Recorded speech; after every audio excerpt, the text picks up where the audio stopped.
nanti. Oke, boleh. Ini udah. Presentasi aja mungkin Pak Gam. Saya jelaskan ya. Oh iya, ini kok sudah siap kok, sudah siap semua kok ini. Baik, jadi seperti yang saya janjikan kemarin kepada dua narasumber ini, tentunya itu sebenarnya talk show aja sih, kayak talk show gitu. Tapi jadi nanti ada pertanyaan yang silahkan dijawab gitu ya. Tapi juga ada mungkin nanti pertanyaan pertama ini akan perlu menggunakan slide dan kayaknya sudah disiapkan oleh masing-masing narasumber. Jadi saya mulai dengan Aditya dulu ya pertanyaannya. Ya. Silakan mungkin memperkenalkan diri dan kemudian juga memperkenalkan tempat kerjanya itu, bidang usahanya apa sih sebenarnya, Master System Infotama itu. Ya silakan share screen. Ya, baik, terima kasih. Assalamualaikum warahmatullahi wabarakatuh. Waalaikumsalam. Malam, Prof. Gam yang saya hormati beserta Pak Suwadi juga yang kami hormati beserta mungkin adik-adik ya di sini alumni dan yang akan lulus dari Teknik Elektro bidang studi telekomunikasi. Ya, di sini saya mungkin sekedar sharing ya, mungkin juga teman-teman di sini juga sudah ada yang bekerja, mungkin kurang lebih pengalamannya mirip-mirip lah seperti itu. Ya, mungkin bisa saya mulai. Silakan. Ya, 10 menitan gitu ya untuk perkenalan ini. Siap. Apakah sudah muncul, Pak? Oh, belum. Belum ya, Pak ya, sebentar. Share screen dulu terus. Ya, OTW. Ya, sudah kelihatan. Ya. Ya, pada kesempatan kali ini saya akan sedikit cerita terkait tentang bidang kerja atau pengalaman kerja yang sedang saya jalani sekarang, seperti itu. Selamat datang Pak Fandi. Korelasinya gitu Pak. Waduh, Pak Fandi ini harus di-mute ini. Nah, ini sekilas tentang biografi saya. Silakan yang lain, Bapak Ibu sekalian. Oke, silakan diteruskan.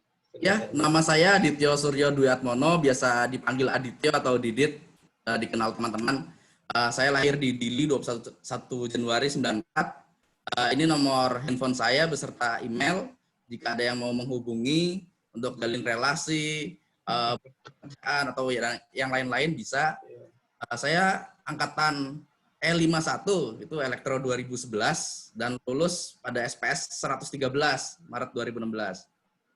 Ya, saat ini selain bekerja, saya juga sedang melanjutkan studi untuk Magister Manajemen di IPB. Lalu saya setelah lulus di ITS 2016, saya langsung bekerja di PT Datacom Dian Graha sebagai Network Engineer. Di perusahaan ini saya 8 bulan bekerja sebagai Network Engineer.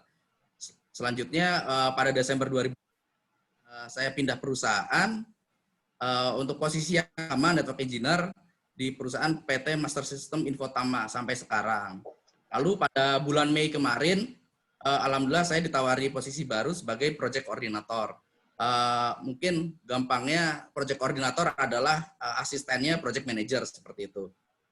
Lalu selama kuliah saya ikut 3 organisasi. Pada yang pertama di tahun 2012 dan sampai 2013 saya sempat diamanahkan sebagai Ketua Paguyuban Mahasiswa Bogor Surabaya.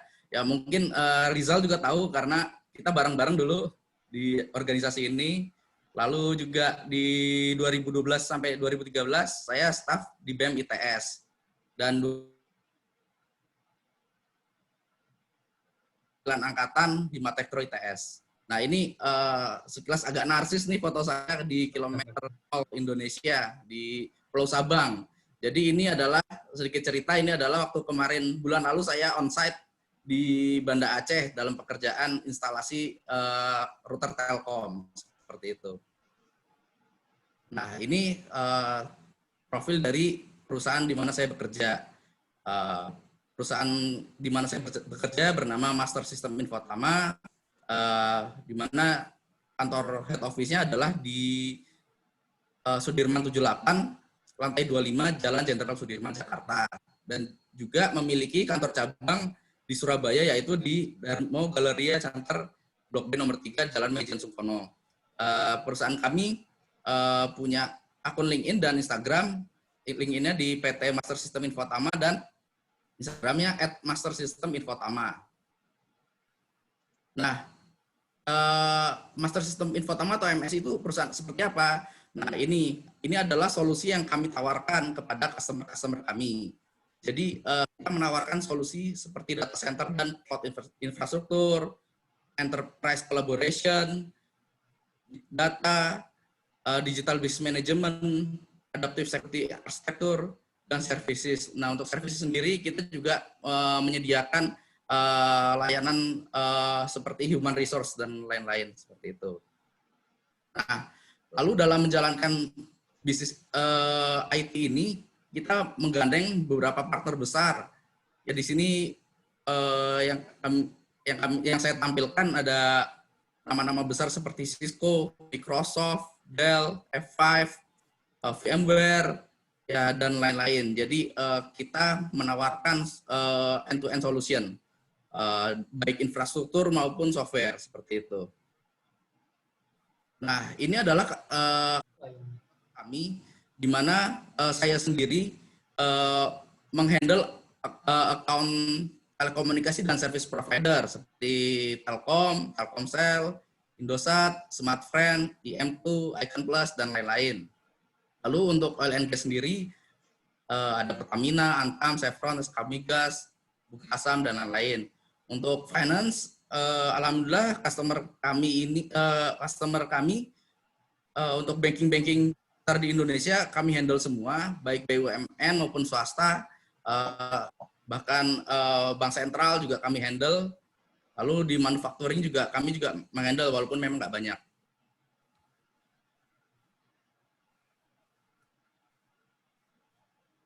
Ya, budaya kerja di Master System sendiri seperti apa? Ya, di Master System sendiri dari mulai saya bekerja di tahun 2016 sampai sekarang, yang saya rasakan adalah perusahaan ini menerapkan sistem life work balance, di mana kita tidak ada yang kita bebas bekerja di mana saja. Ya sebelum pandemi ini pun kami sudah melakukan ini seperti itu. Jadi kita memang sudah terbiasa bekerja secara remote, baik kita kerja di customer, di rumah, atau dimanapun selama terhubung dengan internet kita bisa bekerja. Kita didukung untuk sistem ini, kita didukung dengan aplikasi Mi HCM. Seperti ini contohnya yang gambar di tengah, ini adalah contoh saya untuk absensi harian.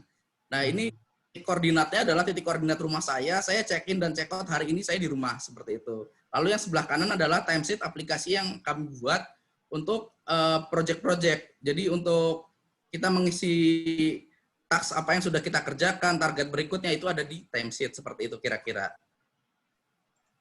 Lalu job desk sendiri, untuk ketika saya menjadi network engineer, ini ada beberapa job desk seperti desain implementasi network baru atau melakukan efisiensi network existing, lalu instalasi, konfigurasi, dan maintenance perangkat network ya seperti router, switch, server, dan lain-lain. Lalu juga ada pekerjaan maintenance service seperti monitoring dan troubleshooting network customer. Juga membuat report status network pada customer.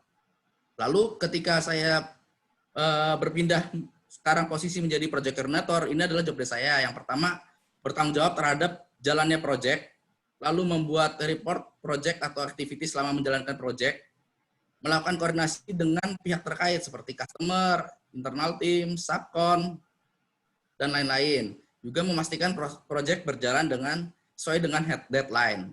Nah, gampangnya kalau mungkin cowok-cowok tim bola gitu ya. Jadi kalau ada pelatih, ada striker, ada kiper seperti itu. Nah, peran saya seperti apa? Nah, saat ini peran saya sebagai asisten pelatih seperti itu, di mana project manager adalah seorang pelatih yang memiliki planning, memiliki target dan bisa mengarahkan timnya. Dan di sini peran saya adalah saya mengkoordinasikan kepada internal tim saya agar sesuai dengan arahan yang diarahkan oleh seorang pelatih seperti itu kira-kira. Nah, ini contoh lowongan di perusahaan kami untuk posisi network engineer. Yang dibutuhkan adalah aplikasi network seperti CCNA, mungkin Juniper juga bisa, Huawei seperti itu, atau memiliki pengalaman sebagai network engineer minimal selama 1 tahun. Sudah terbiasa memegang perangkat-perangkat network seperti router, switch, server, dan lain-lain. Lalu pada tahun lalu kami juga membuka program baru, yaitu Technical Leader Development Program. Ini semacam manajemen trainee untuk adik-adik yang baru lulus.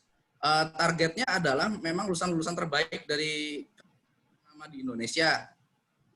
Nah, di sini harapan saya mungkin adik-adik ketika lulus mungkin bisa mencoba di sini. Jadi memang untuk posisinya sendiri nanti kalau TLDP ini dia akan seperti manajemen training di tempat lain, mungkin akan di training beberapa posisi nanti di mana sesuai dengan passion dan kecocokan skillnya. Untuk syaratnya sendiri kita bisa masuk ya, jadi seluruh jurusan teknik maksimal usia 25 dan IPK untuk PTN 3,2. Dan untuk TOEFL ITS sendiri kan 477 ya, otomatis bisa lolos lah, seperti itu kira-kira.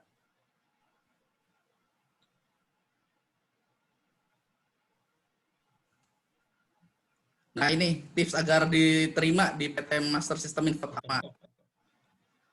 Yang pertama memiliki sertifikasi bidang network engineering, kalau misalnya memang berminat sebagai network engineer atau system engineer, atau jika berminat di project management, bisa mengambil sertifikat CAPM. Lalu minimal skor yang dibutuhkan adalah 450 dan memiliki soft skill, yaitu kemampuan komunikasi dan teamwork yang baik. Jadi kalau saran dari saya sih, mumpung belum lulus dari kampus atau masih baru-baru gitu ya, cari pengalaman sebanyak mungkin, cari sertifikat sebanyak mungkin, dan mumpung masih di kampus cari bekal sebanyak mungkin, relasi yang banyak. Nah itu akan memudahkan kita ketika kita apply perusahaan seperti itu. Oke Aditya, yang kayak gini sebenarnya ini pertanyaan berikutnya. Oh iya Pak, siap. Masih ada lagi ini? Satu lagi Pak. Oke. Nah, mungkin agar interaktif 2 arah ya Pak, yang terakhir ini saya pengen adik-adik yang menjawab. Sebentar, ini satu slide lagi. Ini jenjang karir di Master System. Iya, ini pertanyaan saya berikutnya, nggak usah dulu sebenarnya. Oh siap. Nah ini mungkin saya yang bertanya kepada adik. Nah dari gambar ini kira-kira mata kuliah apa yang berkaitan? Mungkin bisa komen di unmute boleh yang mau jawab. Komentarnya. Optical communication. Ya, atau mungkin bisa ngomong ya. Optical communication. Selain Ziko, selain Ziko, jangan Ziko aja. Coba selain Ziko, yang lain coba. Yang S1. Yang S1 coba. Rekin, Mas. Ya, betul. Apalagi? Apalagi kira-kira ya?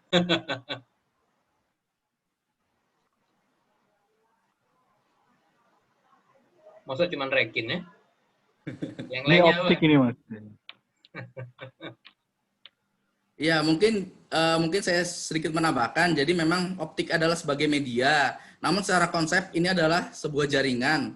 Nah, sebuah jaringan sendiri membutuhkan sebuah project management seperti itu. Jadi mata kuliah banyak sebenarnya, dari rekayasa internet, SKJO, nggak tahu sekarang namanya apa ya. Dulu sistem komunikasi jaringan optik ya. Juga ada sistem jaringan akses, juga ada manajemen proyek telekomunikasi, komunikasi data. Nah itu berkaitan semua di dunia kerja. Kita nggak bisa cuma salah satu aja. Itu pasti kita akan menemui semuanya seperti itu kira-kira. Nah mungkin sekian Pak Prof di saya slide ini. Ya, oke. Terima kasih Aditya. Oke, sekarang saya berpindah ke Ayah. Jadi pertanyaannya sama sebenarnya. Jangan langsung dijawab semuanya yang seperti yang saya sampaikan sebelumnya ya. Jadi saya cuma ingin dijelaskan oleh Ayah. Silakan Ayah nanti memperkenalkan diri ya. Kemudian tolong juga memperkenalkan seperti apa tempat kerjanya, bidang usahanya apa, terus posisi Ayah di sana sebagai apa, kerjaan sehari-harinya seperti apa. Silakan pakai slide aja.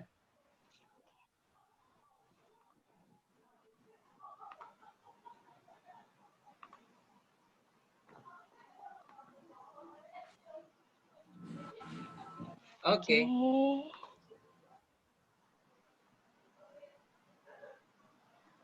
Ini seangkatan semua ini ya. Sama Aditya sekarang. Ya, sebelumnya Assalamualaikum warahmatullahi wabarakatuh. Selamat malam untuk Pak Gam, ada Pak Sudi, Pak Sudi juga, sama tadi sempat ada Pak Afandi sama Bu Titi. Nggak tahu lagi masih online kayaknya ya Pak ya. Masih kayaknya Bu Titi. Terima kasih kesempatan. Ada Mbak Hidaya, gimana kabarnya Mbak Halo Bu. Hidaya? Alhamdulillah baik Bu. Kangen Mbak. Gimana sekarang? Ingat judul film Bu ya? Ingat judul ya Allah Pak. Judul sinetron. Hidayah. Azab dong Pak. Silakan. Monggo lanjut. Monggo Lanjut. Mbak ya. Oke, terima kasih kesempatannya Pak Gam untuk malam ini. Di sini saya lebih ringkas sih kayaknya daripada punya Didit kayak gitu. Nah, saya Hidayah, saya perkenalan dulu sama teman-teman sekalian yang ada di sini. Angkatan Elektro 2011, lulusnya di bulan Maret 2016 lalu, dan dulunya bagian dari lab antena dan propagasinya Pak Gam, kayak gitu. Jadi dulu tugas akhirnya tentang power combiner, divider, tentang rancang bangun, seperti itu. Nah, saya udah 2 kali pindah tempat. Pertama, setelah lulus itu sempat kerja di PT Aplikanusa Lintas Arta selama setahun, dan di situ sebagai engineer staff, tapi lebih ke engineer-nya IT application. Jadi sebenarnya kalau yang lebih berhubungan sih lebih yang IT infrastruktur. Tapi waktu itu dapat rezekinya di IT application. Kemudian setelah setahun, di 6 bulan, setahun di Lintas Arta, 6 bulan kemudian saya pindah lagi ke IBM Indonesia. Nah ini yang akan saya bahas, udah mau jalan hampir 3 tahun sekarang. Sebenarnya kalau semisal ditanya IBM Indonesia itu apa, beberapa orang awam mungkin akan bingung IBM Indonesia itu apa, kayak gitu. Tapi sebenarnya ini termasuk yang company multinasional yang udah tua banget, dan sebenarnya kalau dicari di Google itu banyak versinya, kayak gitu. Tapi yang paling inti adalah tentang 10 hal ini, termasuk an American multinational technology company, founded in 1911, sebelumnya dikenal sebagai the Computing Tabulating Company, Computing Tabulating Recording Company, CTRCO, awalnya namanya itu. Nah, kemudian di tahun 1924, berganti nama jadi International Business Machines sampai sekarang. Jadi yang bertransformasi hanya logo-logonya sejak saat itu. Headquarter-nya di New York, ditemukannya juga pas waktu itu di New York, tapi akhirnya merambah ke seluruh dunia. Nah, kita ada namanya corporate culture, namanya think. Yang dimaksud dengan think di sini adalah semua hal yang ada di dunia ini bisa dipikirkan, kayak gitu. Solusi apapun, masalah apapun bisa kita pikirkan asalkan kita mau. Jadi itu slogan dari foundernya waktu itu. Jadi think itu dari dulu sampai sekarang nggak berubah, tetap menjadi slogannya IBM, seperti itu. We call ourselves as IBMer. Jadi sesama rekan itu kita manggilnya IBMer. Julukan kita adalah IBMer. Dan kultur kita di kantor kita, karena di Indonesia, kita nggak manggilnya Pak atau Bu, enggak, tapi kita manggilnya Mas atau Mbak. Jadi bahkan ada yang kakek-kakek udah punya cucu sampai berbelas-belas, kita tetap manggilnya Mas. Kayak gitu. Meskipun kita sama junior pun, kita manggilnya Mbak atau Mas. Meskipun dia 10 tahun di bawah kita, kayak gitu. Jadi ada yang paling muda usia 20-an, sedangkan aku udah 27-an sekarang, manggilnya tetap Mbak atau Mas, kayak gitu. Jadi kultur kita adalah, kita makanya semangat muda, jadi panggilan Pak atau Bu itu terkesan senioritas. Jadi makanya kita memanggilnya dengan Mas atau Mbak, kayak gitu. Enaknya di situ. Kemudian, ini sih 330.000 karyawan di seluruh dunia, kurang lebih sebanyak itu, karena kita pusatnya ada di kantornya ada di mana-mana, cabangnya ada di mana-mana. Jadi kalau semisal karena kita ada di Indonesia, otomatis lokal kita, country-nya adalah di Indonesia, pindah lagi nanti di tingkat ASEAN juga di 10 negara itu, 10 atau 12 ya, itu juga ada masing-masing, ada kantornya juga. Dari tingkat ASEAN nanti lanjut ke AP, Asia Pasifik, di situ nanti ada kesebar lagi, hingga akhir sampai ke worldwide. Jadi engineer kita, konsultan kita ada di lebih 170 negara, gitu. Dan ini di data tahun 2019 kita sempat menerima revenue sebesar 77,1 billion dolar lah ya waktu itu. Nggak tahu juga sih ini bentukannya kayak gimana, tapi ini yang kita achieve di tahun lalu, di 2019. Kalau 2020 nanti tunggu tahun depan, nanti akan ada update. Nah, another thing, kalau mau explore lebih jauh lagi, bisa langsung klik ke www.ibm.com, nanti bisa cek-cek di situ. Sedikit aku sharing. Ini muncul Ya. webnya Pak Gam? Ya. Ya. Nah ini nanti kalau di situ-situ nanti teman-teman bisa lihat di sini. Sini ada www.ibm.com. Nah dari sini kalau pengen tahu tentang apa sih yang kita deliver, produk kita ada banyak. Jadi kalau aku mau tumplakin di satu slide kayaknya akan penuh banget. Jadi mendingan aku arahin ke sini. Ada produk kita, ada ini. Jadi teman-teman mau fokus kemana nih? Ada IoT juga ada, IT infrastruktur ada, security ada, semuanya ada. Services kita juga ada. Lebih ke financing ada, industry expertise juga ada, training dan skills juga ada. Kemudian untuk industries kita move ke sini. Nanti kalau di bagian bawah, nanti itu bisa ketemu sama industries ini. Nah, di industries ini itu maksudnya kayak lebih ke customer kita ya, industry solution. Nah, karena kita worldwide, otomatis industri kita ada banyak ranahnya. Jadi tergantung. Kalau teman-teman pengen tahu customernya IBM siapa aja, bisa masuk ke sini dan tinggal dipilih apakah di bidang aerospace, otomotif, banking, government, atau mungkin telkomnya sendiri kayak gimana, itu bisa dilihat di sini. Salah satu contohnya aerospace seperti ini. Customer kita ada CMC Elektronik, kemudian di Telekom.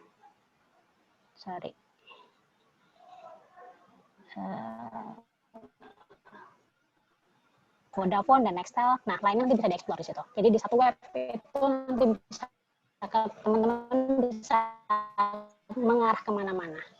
Seperti itu. Nah, terus nextnya kalau di Indonesia sendiri, kantor kita ada di sini. Indonesia Head Office ada di Plaza Office Tower di lantai 16. Jadi kalau teman-teman jalan-jalan ke Jakarta, kemudian main ke Plaza Indonesia, nanti bisa mampir-mampir di situlah kantornya IBM. Jadi kayak gitu. Kita balik lagi ke slide ini. Balik ke slide ya Pak ya? Ya, silakan. Ya, ini oke. Next-nya peran di sini aku sebagai project management officer, lebih dikenalnya sebagai PM. Belum kelihatan ternyata ininya. Oh, belum kelihatan. Belum. Yang muncul masih website yang tadi. Ini udah ya Pak ya? Belum. Oke, new share-nya ini sekarang baru ketemu. Baru ya udah. Oke. Ada. Oke, untuk di sini peranku di IBM adalah sebagai Project Management Officer. Masih awam dikenal mungkin kalau untuk di dunia industri kayak gitu, PMO itu apa. Jadi lebih tepatnya aku di sini membantu PM, membantu Project Manager untuk men-tracking semua project yang ada di IBM. Jadi misal kita ada banyak PM. Nah, PM ini punya semacam asisten lah, namanya PMO. Tapi di sini kalau PM bisa memegang beberapa project, PMO pun juga sama, bisa memegang beberapa project. Experience in managing documentation and having the enthusiasm and ambition to complete projects to the highest standard. Kayak gitu. Jadi kita harus nyesuaiin pekerjaan project ini sesuai timeline, sesuai budget, dan sesuai waktunya. Kayak gitu. Semuanya sesuai dengan project di awal seperti apa yang di-sign sama sales dan customer. Work style-nya harus fleksibel banget, karena apa? Karena customer kita macam-macam. Yang financial industri beda sendiri, telekomunikasi beda sendiri, style-nya seperti apa. Jadi otomatis gayanya juga beda-beda. Gaya di sini dalam artian entah itu dari cara penyampaiannya, atau dari cara kinerja kita, pengetahuan kita juga harus macam-macam. Karena PMO-nya bisa jadi aku di sini bisa megang bank juga bisa, customer bank ada, customer telekomunikasi ada, customer oil and gas juga ada. Jadi karakternya customer kita mengikuti kayak gitu. Kemudian always manage our complete project within timeline that already defined during project plan, having great ownership on every project and good communication capability to any stakeholders. Karena kita kerjanya nggak cuma hanya sama PM doang, tetapi sama engineer-nya, sama vendor, sama tim procurement, sama manajer, semuanya kita pegang. Jadi gunanya project PMO itu untuk membantu PM untuk ngobrol dengan semua orang dan memastikan semua datanya ada. Sampai situ dulu mungkin Pak Gam. Oke. Udah, ini terakhir berarti ya, slide terakhir. Sebenarnya ada lagi sih Pak, lebih ke ininya. Atau boleh lanjut dikit lagi Pak? Boleh, boleh. Oke. Oke, jadi kalau semisal PMO tadi itu sebagai nama jabatannya, sedangkan bisnis prosesnya di IBM itu gunanya apa sih? Nah, di sini kita ada project kan mainannya. Jadi ada yang namanya pra-contract signing, ada sales dan pre-sales. Mungkin tadi teman-teman yang di ZTE yang kayak planning kayak gitu, solution itu dinamakan pre-sales kalau di kita. Jadi kalau sales yang jualan, kalau pre-sales itu yang memberikan sarannya, saran teknikalnya seperti apa. Nah, pada saat kontrak sebelum desain itu, nanti sales dan pre-sales akan nanyakan ke PMO, ada pengalaman nggak customer ini dulu seperti apa, request-nya seperti apa. Mungkin kita bisa perbarui nih service kita ke mereka kayak gitu untuk memperpanjang kontraknya gitu. Nah, once nanti kontraknya sudah ditandatangani, sales dan pre-sales akan tanya ke PMO untuk proses apa saja yang diperlukan untuk menyelesaikan proyek ini. Nanti akan di handover ke PM, nanti PM akan membagikan lagi tugas-tugasnya ke engineer, ke PMO, apa aja yang harus dipastikan yang sesuai dengan kontrak. Jadi kita harus beli barangnya, kita harus nge-bill customer, kita juga dikenai biaya oleh vendor, kemudian semua adjustment yang diperlukan, yang harus didokumentasi, gitu. Di kontrak signing atau pas waktu kontrak berjalan, itu hal yang dikerjakan oleh PMO. Dan punya komunikasi juga sama tim procurement, sama tim finansial, dan sama vendornya. Kayak gitu. Sampai kontraknya selesai, PMO harus cek lagi apakah semua syarat yang di kontrak itu sudah terpenuhi. Baik itu secara timeline, secara hasil akhirnya bagaimana, dan budgetnya bagaimana. Apakah ada rugi atau ada minusnya. Sorry, ada rugi atau ada untungnya. Begitu. Oke. Ini contoh-contoh email-emailan, jadi full setiap hari isinya email. Kemudian kalau yang ini sistem-sistem yang dipakai. Jadi kita masuk ke semua sistem ini, semua dokumentasi harus ter-record. Seperti itu. Oke. Dah, itu dulu Ya. Pak. Oke, terima kasih. Oke, sekarang mumpung lagi ngobrol sama Ayah, jadi pertanyaan berikutnya ke Ayah dulu. Habis itu baru pindah ke Aditya lagi. Pertanyaan saya berikutnya, jadi kalau sekarang kan sebagai Project Management Officer ya, itu jenjang karirnya kayak apa? Jenjang karirnya. Ya, jadi nanti ada juga udah disiapin. Ada juga. Ini yang key values kita skip dulu ya Pak ya. Ya. Soalnya ini, nah ini career path. Jadi PMO itu sama engineer, jadi kita mau daftar sebagai PMO, atau kita mau daftar sebagai engineer di IBM, itu kasarannya hampir sama posisinya.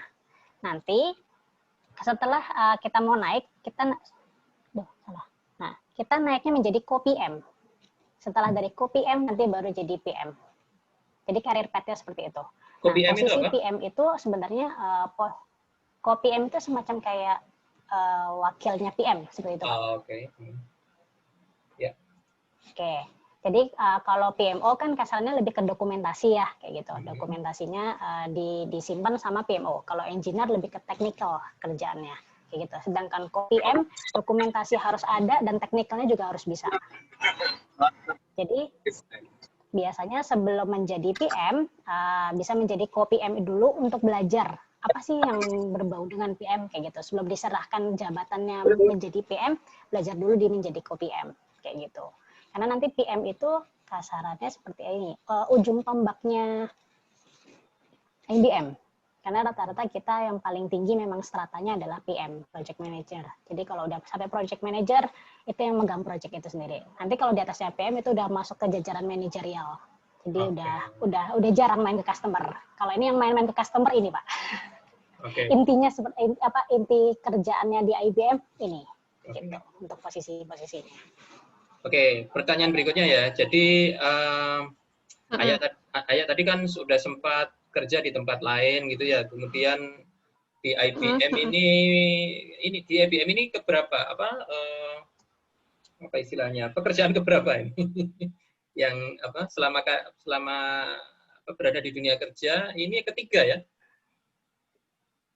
Tempat Kalau kerja yang ketiga. Pekerjaan yang berhubungan dengan kuliah ini yang kedua Pak, tapi kalau ditambah perincilan-perincilan lainnya ini yang keempat. Banyak, oke, baik. Nah, maksud saya, pertanyaan saya itu adalah, apakah pengalaman kerja yang sekian banyak, termasuk yang perincilan-perincilan tadi itu juga termasuk menentukan sampai Ayak bisa diterima di IBM Indonesia? Alhamdulillah ya. Jadi ini aku coba balik ke slide sebelumnya ya Pak ya. Oke, silakan. Nah, key values ini. Ada experience, communication, dan skill. Jadi kalau di IBM itu, awalnya aku juga sempat bingung waktu itu Pak. Maksudnya aku udah ngedrop CV, dan banyak orang lain juga yang ngedrop CV. Iya. Dan waktu itu soal IPK itu variatif. Bahkan experience-nya itu lebih serem-serem lagi kayak gitu. Ternyata mereka lebih melihat ke experience. Jadi hal yang paling ditanyakan sama mereka adalah apa yang sudah pernah kamu kerjakan dan progres apa yang paling membanggakan kayak gitu. Setelah experience-nya nanti ditanyakan sesuai dengan bidang yang dilamar atau tidak, baru ditanyakan masalah communication. Communication di sini adalah kita menyampaikannya gagap atau enggak, lancar atau enggak, santai atau kaku kayak gitu. Dan paling terutama adalah bahasa Inggris karena kita worldwide company, jadi otomatis bahasa Inggrisnya benar-benar dites. Karena kita wawancara usernya nggak cuma sama yang ada di lokal, tapi juga sama manajer yang ada di ASEAN, kayak gitu. Once nanti kalau udah communication-nya udah lolos, baru kita ke skill. Skill itu baru hard skill, baru soft skill. Kenapa kok skillnya ditaruh di akhir? Karena di IBM itu benar-benar kayak perpustakaan. Jadi ketika kita melamar, kasarannya di CV itu oke, saya ahlinya di bidang ini, di bidang jaringan nih kayak gitu. Oke, kamu di bidang jaringan pengalamanmu apa dan bagaimana komunikasimu? Apakah nanti ketemu vendor atau ketemu customer kamu bisa menyampaikan masalahnya atau tidak kayak gitu. Karena kalau jaringan kamu kurang, misal sekarang yang lagi up to date adalah 5G kayak gitu. Nah, nanti sama IBM dikasih itu Pak, ada situs untuk belajar sendiri dan itu benar-benar perpustakaan besar banget via digital. Jadi kita benar-benar explore semuanya dari sana. Jadi mereka bisa membanggakan kayak, lu kalau mau belajar udah di sini aja, di sini banyak. Lu mau minta data apa kita punya nih kayak gitu. Tapi yang penting berani maju ke customer, berani maju ke vendor, komunikasi lancar, semuanya aman. Karena skill bisa diasah kayak gitu. Oke, jadi ini juga termasuk dibantu oleh keahlian Ayak dulu sebagai MC waktu di himpunan mahasiswa ya. Oke. Jadi lumayan bisa. Lumayan itu berarti bekal yang baik. Oke, pindah lagi ke Aditya ya. Ini Ya, apa? Pak. Masuk Pak Gam. Oh, masuk. Tanya Pak Gam. Loh, jangan dulu. Boleh tanya Pak Gam? Nanti aja Pak, belum Pak. Nanti ada iya, waktunya iya. Pak. Tenang aja Pak. Ini share screen-nya saya stop dulu ya. Iya, stop aja Pak. Oke, udah. Oke. Kembali ke Aditya. Pertanyaan yang sama. Jadi gini, pertama ini dulu. Jenjang karir kalau di istilahnya master system itu seperti apa? Ya. Iya Pak. Bentar, saya share screen lagi Pak. Boleh, silakan.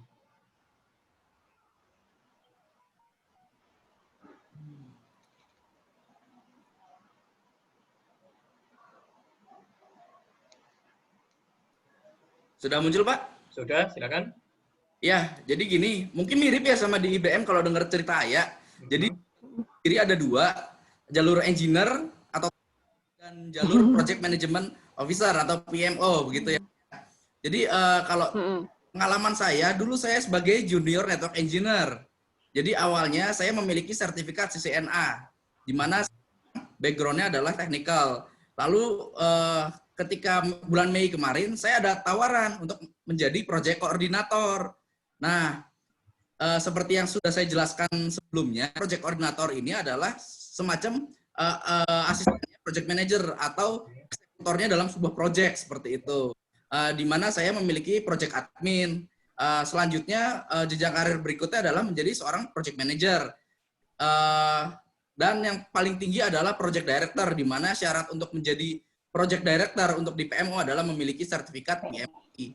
Sedangkan kalau di jalur engineer sendiri, untuk menjadi senior network engineer, yaitu memiliki sertifikat profesional atau CCNP dan minimal pengalaman 5 tahun. Lalu untuk menjadi expert support atau manager di technical itu harus memiliki CCIE. Kira-kira gitu Pak untuk jenjang karir di master system untuk jalur engineer dan project management seperti itu, Pak. Oke. Nah itu apa namanya, sertifikat itu dulu dapatnya kapan itu? Atau di mana? Waktu apa? Setelah lulus semuanya baru dapat sertifikat itu atau gimana itu? Iya, jadi gini Pak. Awalnya saya belum punya sertifikat CCNA. Yang saya pegang dulu tuh HCNA. Mungkin di ITS udah familiar ya. Iya. Sertifikasi Huawei waktu kita mau lulus itu kan ada training. Nah, itu pertama itu Pak. Jadi waktu saya apply Datacom, di situ minimal memiliki sertifikat. Nah, di situ saya alhamdulillah memiliki sertifikat HCNA, juga pengalaman di mana tugas akhir saya mengerjakan integrasi, judul TA saya adalah integrasi dual network vendor pada jaringan ITS, di mana saya melakukan migrasi core network di Puskom kalau nggak salah dulu namanya. Tuh, jadi itu pengalaman lapangan dan sertifikat itu yang memudahkan saya masuk ke Datacom. Selanjutnya saya masuk master system itu syaratnya adalah memiliki pengalaman kerja sebagai network engineer dan sertifikat. Nah ini saya udah punya makin banyak nih, jadi bekal saya gitu. Jadi saya masuk master system walaupun belum CCNA, tapi saya udah punya beberapa bekal. Lalu saya masuk master system, baru di perusahaan tersebut saya dibekalin lagi. Gitu ya. CCNA seperti itu Pak. Jadi sertifikat ini sertifikasinya itu sebenarnya waktu itu ya diselenggarakan atau didanai oleh semester system. Oke, baik. Pak. Nah, pertanyaannya mirip dengan ayat tadi, tapi tadi kayaknya sudah sempat dijawab yang bagaimana apa rahasianya supaya diterima kerja di master system. Tapi pertanyaan yang untuk Aditya ini agak beda dikit. Saya penasaran kenapa kok Aditya itu sekarang melanjutkan studi di IPB. Itu pertama itu di apa istilahnya, bidang apa ya? Dan apakah memang studi lanjut itu juga akan sangat berpengaruh pada karirnya Aditya di master system atau mungkin karir selanjutnya? Gimana itu? Iya, baik Prof. Jadi mungkin seperti ini. Jadi saya di master system memang orang-orang mengenal saya sebagai background teknikal. Sedangkan punya visi suatu saat saya akan masuk ke manajemen atau manajerial seperti itu Prof. Sehingga saya membuka lagi seperti itu. Modal untuk saya mengajukan diri atau saya ditawarkan untuk pindah divisi seperti itu. Karena background engineer, jika memang sertifikasinya terus engineer, maka dia akan selamanya akan di technical solution seperti itu Prof. Nah di sini saya agak berbelok ketika saya memang sudah memegang CCNA, saya juga mau ngambil S2 agar saya ditawari atau saya akan mengajukan seperti itu. Ya alhamdulillah bulan Mei kemarin kantor melihat sepertinya passion saya memang lebih ke project management. Alhamdulillah saya ditawari dan saya ambil seperti itu. Sampai ayah juga ikut ikutan. Oke, saya rasa iya. Jadi ini akhir dari pertanyaan-pertanyaan saya. Nah sekarang saya lempar ke audiens untuk bertanya. Kalau Pak Swadi mau tanya duluan, boleh, monggo Pak Swadi. Oke, pertanyaan saya sederhana, ini nggak nguji TA kok. Kepada siapa dulu? Kepada siapa? Untuk keduanya Pak Gam, soalnya tadi keduanya. belum lengkap di slide-nya itu. Oke. Ada karir path, yang belum ada itu adalah gajinya. Waduh, ini. Soalnya Pak Swadi sekarang itu jadi direktur keuangan kalau di ITS itu. Jadi makanya yang bagian bayari saya itu Pak Swadi sekarang itu. Mungkin perlu dijelaskan ini baik Aditya maupun si saya ini dari karir path tadi itu misalnya masuk itu digaji berapa supaya adik-adik yang tertarik gitu kan ya. Ya, oke. Istilahnya itu gaji pertama. Istilahnya itu gaji pertama. Kalau gaji pertama boleh dong, kan sudah lewat kan? Ya. Kalau gaji sekarang nggak nanya deh, gaji pertama aja. Ya. Kalau sekarang nggak nanya deh. Yang soalnya kan adik-adik ini kan juga butuh apa istilahnya, standar gitu kan? Iya, betul. Kalau ditanya itu kan kira-kira digaji berapa, itu punya bayangan. Iya Pak Swadi, mungkin saya jawab dulu ya Pak. Ya. Monggo, Aditya dulu. Ini aja, mungkin kalau nggak fix ya, antara berapa sampai berapa, itu juga boleh. Oh ya, interval aja. Ya. Jadi waktu saya baru lulus dari ITS itu, saya masuk di Datacom sebelum perusahaan sebelumnya sebagai network engineer karena saya sertifikasinya masih Huawei, jadi bukan barang yang dijual, jadi dianggap belum sertifikasi. Sehingga gaji saya basic sekitar 4,5 sampai 5. Oke. Setelah saya punya pengalaman. Jakarta itu ya? Iya, Pak. Jakarta ya? Jakarta, Pak. Oke. Ya, lalu ketika saya pindah ke Master System, range gaji di Junior Network Engineer di Master System adalah ketika belum sertifikasi adalah 6 sampai 7, Pak. Oke. Setelah sertifikasi itu ada tambahan lagi. Jadi untuk si CNA sendiri naik 500 seperti itu dihargainya, Pak. Oke. Ya. Ya. Ketika menjadi Senior Network Engineer, yaitu ketika sudah memegangi CCNP, maka range gajinya menjadi 11 sampai 15. Oke. Engineer. Oke. Lalu untuk CCIE sendiri itu adalah level manager, itu di atas 20. Oke. Ya, Sip. untuk kalau di project management sendiri, project admin itu sekitar sama kayak junior network engineer yang belum sertifikasi, 4,5 sampai 5. Lalu untuk project koordinator sendiri itu sekitar 6 sampai 7. Project manager itu di atas 10. Lalu project director sama seperti manager di atas 20. Ya, tadi itu. Iya. Oke, makasih Aditya. Terima kasih. Kalau Ayah gimana? Bisa enggak? Ini pertanyaannya Pak Swadi, pertanyaan dinanti-nantikan semua lulusan ini.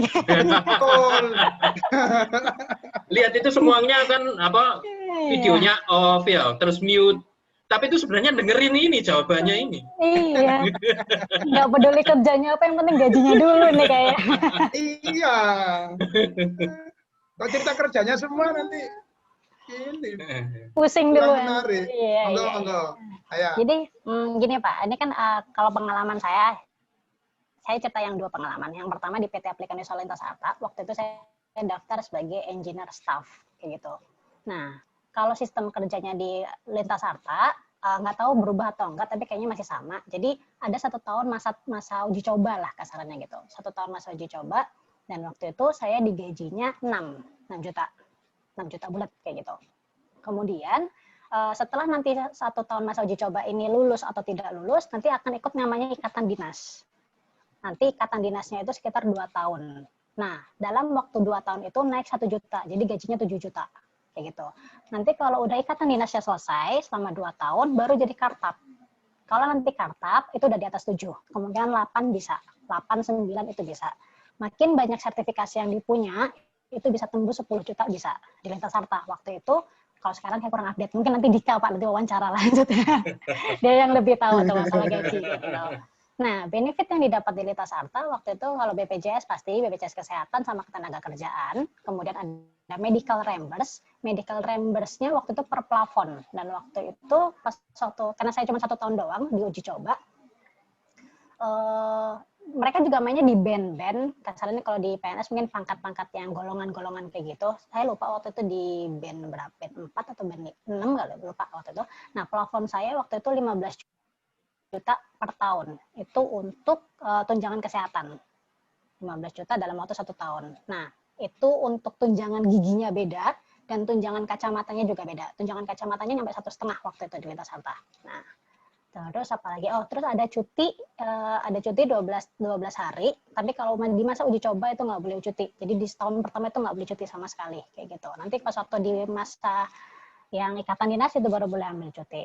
Nah, tapi ada nanti pas waktu di masa ikatan dinas, nanti juga ada yang ngambil 5 hari cuti berturut-turut. Kalau nggak salah itu masuk ke kebijakan pemerintah juga. Nah, itu kalau ngambil cuti 5 hari berturut-turut atau tidak diambil, tapi dibentuk uang kan. Nah, itu bisa 1 kali gaji, kalau nggak salah. Gitu. Nah, sistemnya di Lintas Arta juga ada yang namanya bonus. Bonusnya setiap Lintas Arta ulang tahun. Lupa waktu itu di bulan April atau Februari, kayak gitu. Nah, itu nanti dievaluasi lah itu si karyawan ini. Kinerjanya bagaimana. Paling minimal banget dapat bonusnya 1 kali gaji. Tapi maksimal banget itu 4 kali gaji. Waktu itu seperti itu. Nah, itu di Lintas Arta tuh, Pak. Gitu. Kalau di IBM, berhubung saya nggak lanjutin yang teknikalnya, nggak sebagai engineer-nya, jadi kalau di engineer kurang paham juga. Kayaknya rentang antara 4 juta sampai 5 juta untuk yang belum ada sertifikasi. Tapi kalau udah sertifikat mungkin bisa di atas 6 juta. Kayak gitu. Sedangkan kalau sebagai PMO, karena PMO itu lebih ke administratif, jadi rentangnya itu dari 5 juta startnya. Karena itu setiap tahun berubah-ubah. Jadi kalau misalnya masuk di tahun ini, bisa jadi beda sama di tahun depan.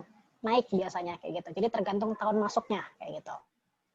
Nah itu dapat 5 juta. Nanti per tahunnya bisa naik juga, tergantung evaluasi kinerjanya kayak gimana. Nah sistemnya kalau semisal di IBM, itu bisa masuk lewat jalur yang langsung jadi karyawan tetap ada yang diuji coba dulu ada. Jadi tergantung nanti dari, biasanya sih pas waktu hasil wawancara nanti itu yang menentukan apakah langsung jadi kartap atau diuji coba dulu kayak gitu. Nah, itu untuk PM sama engineer rentangnya sekitar ya 5 sampai 6-an. Tapi nanti kalau udah masuk ke PM itu bisa dapat sekitar 7 sampai 9 itu bisa. Karena kerjanya dia udah lebih berat kayak gitu. Tapi kalau udah PM di atas 15 rata-rata atau bahkan di atas 20. Apalagi kalau yang udah berpengalaman dan udah punya sertifikasi bisa di atas 20. Bahkan waktu itu kayaknya pernah dengar ada yang sempat dapat 50 juga karena sebelumnya dia pengalaman kerja di luarnya lebih banyak, lebih gila lagi kayak gitu. Jadi makanya kalau di IBM itu PM itu wah banget karena gajinya bisa berkali-kali lipat daripada yang bawahan-bawahannya kayak gitu. Gitu sih Pak. Kalau manajerialnya rata-rata di atas 20. Tidak setinggi PM. Kayak gitu Pak. Kalau fasilitas kesehatan, reimburse seperti itu, sama transport, hal yang wajar. Tapi saya kurang paham detailnya per plafonnya berapa, nggak paham kalau itu. Belum sampai ke PM. Tapi kalau asuransi kesehatan dapat kan? Kalau apa? Dapat. Yang PMO dapat ya? Dapat. Lintas Arta waktu itu kerjasamanya sama Olexa, jadi Lintas Arta punya asuransi kesehatan sendiri, namanya Olexa. Kalau IBM kerjasamanya ada Alfris sama satu lagi, saya lupa, Sunlife apa Prudential gitu. Antara dua itu. Gitu. Oke, terima kasih. Puas Pak Swadi? Udah cukup. Kalian yang lain, monggo. Oke, yang lain nggak ada yang berani nanya kayak gitu. Oke, silakan yang lain. Ayo yang lain, yang adik-adik. Saya mau tanya, Prof. Wah, Jaris ini. Pertama, bentar, Jaris. Selamat sudah mendapat pekerjaan pertama ya. Oh iya. Ini saya nyalain video juga.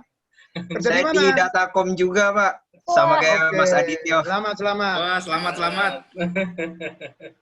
Oke, silakan Jaris. Saya mau nanya ke Mas Adityo. Tadi kan bilang ada sertifikasi HCNA. Tapi tadi saya lihat Mas Adityo ngambil CCNA lagi. Nah, itu alasannya kenapa? Apa itu progres untuk kantor apa bagaimana ya? Oh iya. Gini, jadi HCNA adalah sertifikasi yang dikeluarkan oleh Huawei. Iya. Saat itu HCNA-nya adalah 3G ya. Jadi untuk produk-produk Note B dan E-Note B seperti itu. Nah, lalu untuk di Datacom sendiri sebenarnya itu kan waktu itu saya masuk tim Metro Ethernet Telkom. Oke. Di Metro Ethernet Telkom sendiri yang digunakan adalah produk Nokia. Jadi memang sertifikat itu tidak terlalu dihargai seperti itu. Memang karena memang produk yang dijual berbeda. Lalu saya pindah ke Master System, beda lagi produk yang dijual. Yang dijual adalah yang diakui oleh Master System adalah produk dari Cisco. Jadi sertifikasinya harus Cisco. Untuk jenjang karirnya sendiri pun dilihatnya dari jenjang sertifikasi dari Cisco seperti itu kira-kira. Nah, itulah alasan kenapa kok saya ngambil CCNA lagi walaupun saya sudah punya HCNA seperti itu. Paham ya, Jaris ya? Saya mau tanya nih, kalau gitu ini enggak saya mikirnya misalkan udah dapat CCNA nih dari Master System-nya itu dia dapat tunjangan lagi nggak? Misal kita dapat sertifikasi yang sesuai sama yang dibutuhin sama si Master System itu. Iya, tunjangan ada. Kalau di Master System sendiri untuk CCNA itu 500, untuk CCNP itu 1 juta, kalau CCIE otomatis jadi manajer langsung. Kayak gitu kira-kira. Oh. Itu Masnya berapa lama dari pas CCNA ke project koordinator? Ya, saya ngambil CCNA itu di tahun ketiga. Jadi gini, kalau di Master System itu ada sistem probation ya, probation 3 bulan, lalu diangkat menjadi karyawan tetap, lalu mungkin sama dengan di Lintas Arta Tirta Ayat tadi ada ikatan dinas. Nah, ikatan dinasnya itu kalau di Master System 3 tahun. Nah, biasanya engineer ini ngambil bekal itu di terakhir. Biar apa? Itu strategi juga kalau misalkan nanti dia pindah perusahaan, umur sertifikatnya masih panjang, kira-kira gitu. Oh iya betul ya. Nah, di tahun ketiga saya baru ngambil, kebetulan ditawarin untuk jadi project koordinator. Ya, saya ambil posisinya itu, kira-kira gitu. Kalau Jadi saya tanya ya. pertimbangannya Mas Adityo nggak lanjut untuk ngambil expert CCIE, apa ada nggak, Mas? Iya, ada. Jadi memang pengalaman saya di technical kan kurang lebih 4 tahun ya, Datacom 8 bulan plus di MSI 3 tahun lebih. Itu jadi ada yang namanya mungkin titik jenuh, di mana saya sudah mulai jenuh dengan hal-hal teknikal dan saya lebih suka mengeksplorasi hal-hal baru seperti mengkoordinir tim, seperti itu. Juga saya lihat untuk jenjang karir sendiri lebih fleksibel ketika di project management. Jadi di project management itu kita kan belajar general ya, yang namanya project management bisa nggak harus IT. Nanti mungkin ke konstruksi atau energi itu bisa. Jadi saya melihatnya ke depan yang penting ilmu saya bisa kepake seperti itu kira-kira. Baik, terima kasih. Udah itu aja, Prof. Oke. Ada lagi yang lain dari peserta, yang audiens yang hadir? Yang berani Mau nanya, nanya, Prof. Apa? Siapa ini? Oh ya, silakan. Ziko, silakan Ziko. Ya, Sadityo mau nanya, kan untuk sertifikasi itu kan biayanya cukup mahal ya. Itu kira-kira dari perusahaan itu ada reimbursement nggak? Oh iya, jadi gini, kalau untuk di master system sendiri, itu kenapa kita alasannya di 3 tahun Ikatan Dinas, adalah kita punya hak dibiayai sampai level di CCNP sendiri. Kemarin itu saya kan service provider. Jadi total ada 6 ujian untuk menjadi CCNP service provider. Kebetulan saya kemarin dari 6 itu sudah menyelesaikan 4. Jadi sebenarnya saya ini separuh CCNP seperti itu. Dan itu full di cover oleh perusahaan. Gitu. Oh ya, untuk CCNS atau CCNP sendiri kan ada banyak ya. Ya. Ada routing switching, security segala macam. Nah itu untuk mungkin ke Mbak Hidayah juga kira-kira ada apa yang paling dibutuhin ya untuk saat ini kira-kira untuk sertifikasi yang perlu diambil? Kalau dari IBM untuk kalau kita lihat dari sisi engineer ya, sebenarnya sih sama aja, sama kayak master system juga sama. Karena aku rasa kayak semua engineer pun juga akan bersaing dengan kompetitornya kayak gitu, dan kasarnya juga peralatan yang ada di Indonesia pun juga rata-rata akan sama. Jadi kalau CCNA, HCNA waktu itu juga sempat aku up sebagai sertifikasi yang aku punya, tapi karena Huawei belum banyak dipakai ya waktu itu sama IBM, jadi lebih ke CCNA itu juga bisa kayak gitu. Nah, kalau semisal ke manajerialnya, ada yang namanya PMP. PMP itu untuk PM certification, kayak gitu. Kalau semisal mau yang antara ke technical iya dan ke manajerial iya, mungkin bisa belajar ITIL. ITIL sekarang ada yang versi 4. Nah, kayak gitu. Versi 4. Nah, sama-sama kayak master system juga, di IBM juga ada dikasih pelatihan kayak gitu, ada pelatihannya juga ada, dan ada sertifikasinya juga. Jadi diikutkan juga, kalau bisa lolos nanti langsung diganti, maksudnya dibiayai kayak gitu. Jadi karena apa, saingannya banyak banget, karena nanti itu kayak kalau di IBM karena kitanya worldwide, otomatis slot itu jadi kayak rebutan. Jadi kalau misal merasa mampu nih bisa gitu, aku mau dapat ikut CCNA ini gitu, jadi itu kayak karena agak susah sih untuk dapetin slot itu kalau di IBM kayak gitu. Tapi kalaupun kamu bisa berhasil masuk ke sana dan bisa dapetin sertifikasinya, itu dibiayain full kayak gitu. Dan otomatis itu nanti akan berpengaruh ke karir juga kayak gitu. Nah, nanti besokannya kalau misal ada renewal lagi nih, misal lisensinya sertifikasinya udah mau berakhir nih kayak gitu, nanti bisa direkomendasikan lagi untuk ikut lagi, untuk diperpanjang lagi kayak gitu. Oke, Ziko. Oke, Prof. Oke, ini udah jam 9:05. Mungkin ada satu pertanyaan lagi.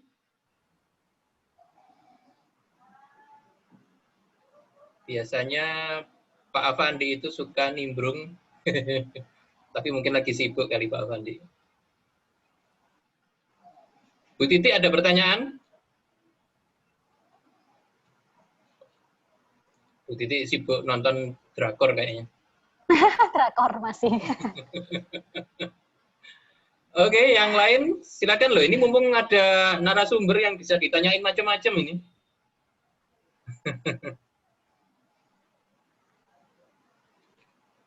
Gimana ini? Sudah nggak ada tuh ini? Prof, izin nanya ke Mbak Hidayah. Oke, silakan. Tadi udah sempat nyinggung itu belum ya, proses rekrutmennya? Kira-kira IBM ini sekarang itu ngambilnya itu dari mana? Apakah dari universitas, seperti Huawei waktu itu? Jadi terjun langsung ke universitas, apakah via portal job seperti Jobstreet atau dari website resminya langsung IBM? Oke, kalau yang paling pasti website resmi langsung tadi yang aku share itu ada di karirnya itu ada kayak gitu. Itu lebih jembrengan lagi worldwide-nya. Jadi kayak kita tinggal milih kayak mau kerja di negara mana kayak gitu. Tapi kalau misal untuk mau fokus yang di Jakarta, satu ke LinkedIn, coba mampir ke LinkedIn-nya sama ke Jobstreet kayak gitu. Ya, lebih seringnya nangkringnya di situ untuk yang lowongan kerjanya kayak gitu. Atau kalau semisal LinkedIn, Jobstreet, sama ada di Kaliber, situs Kaliber, cuma nanti itu masuknya lewat anak perusahaannya IBM Indonesia, namanya PT Jasa Teknologi Informasi. Nah itu juga sering buka kayak gitu. Dari tiga, LinkedIn, updatein, Jobstreet, sama tadi namanya kaliber.com. Terus kalau nggak salah sih katanya IBM lagi mau coba ke kampus-kampus dan ITS kayaknya lagi jadi sasarannya sih gitu. Tapi cuman belum tahu nih update-nya udah sampai mana. Tapi nanti kalau misalnya ada update kayak gitu nanti aku share ke Pak Gam dan dosen-dosen sekalian mungkin nanti. Kalau sudah ada progresnya. Soalnya kayaknya baru wacana atau kayak gimana kurang paham juga sih gitu. Oke, makasih Mbak. Oke. Ada pertanyaan dari saya sekarang terkait dengan pekerjaan maupun dengan rekrutmen tadi. Ini kan dalam situasi pandemi ya. Nah itu efeknya gimana terhadap pekerjaan maupun terhadap rekrutmen? Ini pertanyaan buat Aya maupun Aditya. Ngaruhnya seberapa besar itu? Aya dulu mungkin. Aya, silakan Aya. Ngaruhnya jadi nggak jajan Pak. Masa sih? Karena jadi nggak jajannya jadi kurang di rumah aja gitu. Oh, Karena gitu. soalnya jadi jujur nih Pak, ini pandemik itu dari bulan Maret atau dari bulan Februari ya? Maret mulai ya. booming lah. Oh, oke. Dari bulan Maret nah itu. Nah ini dari bulan Maret sampai sekarang saya belum ke kantor sama sekali Pak. Oke. Full WFH kayak gitu. Tapi kerjaan tetap kerjaan lancar kan karena tetap memang dikerjain di rumah gitu kan. Tetap lancar. Oke. Iya, tetap lancar kayak gitu. Jadi semuanya WFH kayak gitu. Plusnya jadinya sih ini ya untuk masalah pembiayaan yang kayak jajan-jajan kayak gitu lumayan berkurang kayak gitu. Nah, tapi kalau semisal dari minusnya otomatis jadi standby 24/7 karena kan waktu di call kayak harus standby kayak gitu. Sebenarnya sih nggak harus dikerjakan hari itu. Cuman kadang-kadang kayak PM-nya bilang gitu, "Ayo ini tolong besok dicek ya," kayak gitu. Ya, oke, jadi ada PR kayak gitu. Tapi jadi kita kayak nggak mengenal waktu, tapi alhamdulillahnya ada lemburan, jadi ketolongnya di situ. Jadi mereka memanfaatkannya biaya transportasi dialihkan ke biaya lemburan, jadi kayak gitu. Terus kalau terkait dengan rekrutmen gimana kira-kira? Apa juga akan terpengaruh oleh pandemi? Misalkan apakah akan butuh tenaga kerja baru apa enggak gitu kalau pandemi? Kalau pandemi sejauh ini belum dengar untuk masalah pengurangan karyawan kalau dari IBM kayak gitu. Dan kalau untuk masalah hiring yang paling available itu kayaknya untuk engineer sih Pak memang lagi terus dicari sih kalau engineer kayak gitu. Nah itu yang lewat jasa teknologi informasi itu bisa kayak gitu, lewat situs Kaliber itu. LinkedIn dan Jobstreet sih selalu update di sana gitu. LinkedIn-nya tadi itu saya cari itu yang akunnya namanya apa? Yang untuk IBM itu? Ya IBM gitu aja atau? Ada IBM Indonesia kalau nggak salah Pak. Oh ya? Iya IBM aja atau IBM Indonesia. Oke, makasih Aya. Nah sekarang kalau Aditya gimana? Ya, kalau untuk di master system sendiri memang kan budaya kerjanya memang kita udah terbiasa remote Pak. Jadi memang pandemi ini kita sudah biasa remote. Mungkin dampaknya adalah mungkin yang back office. Yang back office ini yang biasanya memang wajib kerja, sekarang justru kalau mau ke kantor ini harus izin. Nah, berkahnya sendiri adalah karena kita bergerak di IT dan beberapa sektor telekomunikasi, jadi proyeknya makin banyak, Pak. Jadi pemesanan makin banyak karena traffic internet tinggi, seperti itu. Sedangkan kita sendiri bisa mengerjakan walaupun nggak harus on-site, seperti itu. Jadi memang ada pekerjaan yang memang harus on-site, ada yang memang bisa by remote. Nah, alhamdulillah kalau dengar-dengar dari sales sih, lumayan gitu Pak. Nah, untuk rekrutmennya sendiri, memang kalau kita merekrut orang itu bukan per periode, tapi per kebutuhan. Jadi, apakah ada karyawan yang keluar atau tidak? Keluar ini dalam arti resign, karena sejarahnya Master System, dengar-dengar sih nggak pernah mecat karyawan, seperti itu, Pak. Yang kedua, untuk penambahan sendiri, apakah ada proyek baru? Nah, alhamdulillah kemarin ada proyek baru. Jadi, kalau misalnya rajin ngeliatin LinkedIn-nya Master System, mungkin dalam 2 minggu sekali suka ada. Ada hilang. Memang kita proses rekrutmen nggak lama, cepat gitu. Buka cepat, tutup, seperti itu kira-kira, Pak. Oke, terima kasih. Nah, ini benar ini nggak ada pertanyaan dari yang lain ini? Tadi kayaknya Bu Titi mau nanya ya? Monggo Bu Titi. Bentar, ini Bu Titi, ini baru. Ini nanya saya. Pak Fandi, silakan Pak. Pak Fandi. Iya, ini lagi double Zoom ini. Kalau WiFi sampai malam. Assalamualaikum teman-teman semua. Mbak Hidayah, Mas, apa satunya tadi? Adityo. Iya, Adityo. Ya, pelali ya Mbak Adityo. Ini sekarang ini kan banyak perusahaan yang mulai merekrut tidak tidak peduli background pendidikan ya kayaknya. Mereka lebih concern pada kompetensi atau sertifikasi. Atau kadang portofolio aja cukup dari mereka sudah punya sertifikat kompetensi, kemudian portofolio pekerjaan mereka akan rekrut. Nah, gimana ini di IBM sama di Master System itu atau Master Data, trennya gimana? Apakah akan mengikuti seperti ini atau tetap mempertimbangkan ada pendidikan misalnya sarjana itu tetap dipertimbangkan kalau rekrutmen? Ya, ini gimana melihat tren seperti ini? Ya. Ayah dulu atau Aditya dulu gantian. Oh ya, baik. Ya, Pak Fandi, gini Pak, kira-kira kalau di Master System sendiri, mulai 2019 kemarin, justru membuka program TLDP, yaitu Technical Leadership Development Program, yaitu seperti manajemen trainee, khusus lulusan perguruan tinggi terbaik se-Indonesia. Jadi kira-kira 10 PTN itu diincar oleh Master System dengan yang syarat TOEFL di atas 450, IPK di atas 3,2. Nah, itu justru malah program baru di Master System, di mana sebelumnya kalau rekrutmen itu kita lebih mencari orang yang memiliki skill dibanding dengan gelar seperti itu.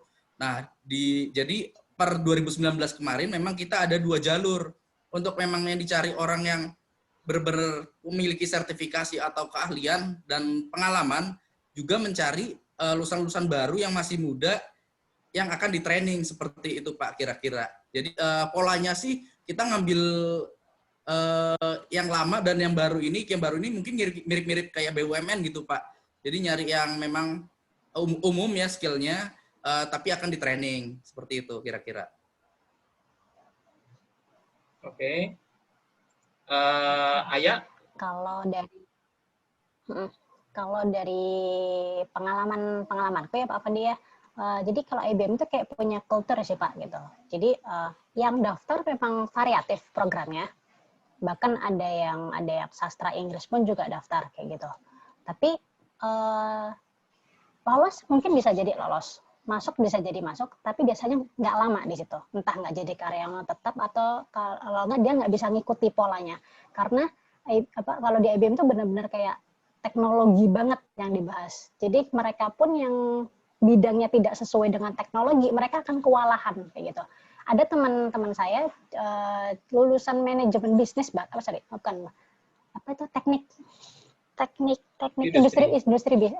industri kayak gitu. Dan itu padahal teknik industri di pikiran saya kan, mungkin anak ini mungkin sudah terbiasa untuk berpikir yang rasional atau kayak gimana, tapi dia masih belum bisa mengikuti kayak gitu. Jadi kalau untuk technical di IBM, untuk background-nya itu akan benar-benar diperhatikan banget. Apakah anak ini memang cocok di sini atau enggak, kayak gitu. Tapi kalau mungkin yang bersifat dokumentari, mungkin bisa global, kayak gitu. Tapi kalau semisal untuk hal-hal yang teknikal, tetap background akan tetap diperhatikan kayak gitu. Jadi nggak sembarangan ngambil juga gitu sih Pak kalau misal di IBM, karena mereka akan bagi mereka itu akan membuang waktu dan membuang biaya untuk merekrut orang dengan background yang salah kayak gitu. Kalau di IBM kayak gitu. Ya. Saya boleh tanya ya? Oh ya Bu. Boleh Bu. Maaf tadi sedang ada kesibukan lain. Oh nonton drakor. Tapi didengerin tadi ya. Lagi ngangetin masakan. Waduh. Ya. Sip. Takut buru basi. Ya. Ini Mbak Hidayah, saya ingin tanya apa namanya untuk bidang studi telekomunikasi ya. Nama telekomunikasi ITS itu di perusahaan-perusahaan ya IBM itu gimana ya dibanding dengan universitas mungkin di daerah Jakarta, misalkan yang swasta aja yang bukan negeri ya, itu gimana menurut pandangan orang-orang? Kalau IBM kan di Jakarta ya, orang Jakarta sendiri mengenal enggak kira-kira apa namanya ITS gitu, elektro ITS atau ada telekomunikasi, apa bidang telekomunikasi di ITS gitu. Ya kalau gitu pertanyaannya sama untuk Adityo juga kali ya nanti pertanyaannya. Tadi sudah ya? Enggak, maksudnya sudah ya, Pak, ya? belum. Enggak, maksudnya pertanyaannya Bu Titi kita tujukan aja ke dua narasumber ya, ini. Oh ya, Mbak Hidayah sama Mas Adityo. Iya. Saya dulu silakan. Saya itu pernah dengar informasi katanya itu teman-teman ITS itu banyak yang mengajukan magang di anak perusahaannya IBM yang di Surabaya, Pak. Jadi di depannya Plaza Surabaya, dekatnya Mount Castle, itu ada kantor IBM sebenarnya di situ. Jadi kalau misal teman-teman mau magang, ada yang kerja praktek, mungkin bisa ngajuin ke sana. Nanti bisa ngikutin yang di sana itu lagi ada proyek apa. Jadi kalau misal pengen tahu IBM kayak gimana, bisa main-main ke kantornya IBM yang di Surabaya di sana kayak gitu. Nah, kalau untuk tren sendiri, Bu, sebenarnya ITS itu kalau di IBM emang masih dikit banget. Kayaknya alumninya yang di situ tuh belum nyampe 10 orang deh. Bahkan yang elektro itu kayaknya nggak nyampe 5 orang, dan yang telekomunikasi kayaknya baru saya sama satu lagi namanya Oni kayak gitu. Nah, baru 2 ini doang yang telekomunikasi kayak gitu. Jadi kalau sesama alumni elektro mungkin tahu di situ ada teknik elektro dan ada telekomunikasinya kayak gitu.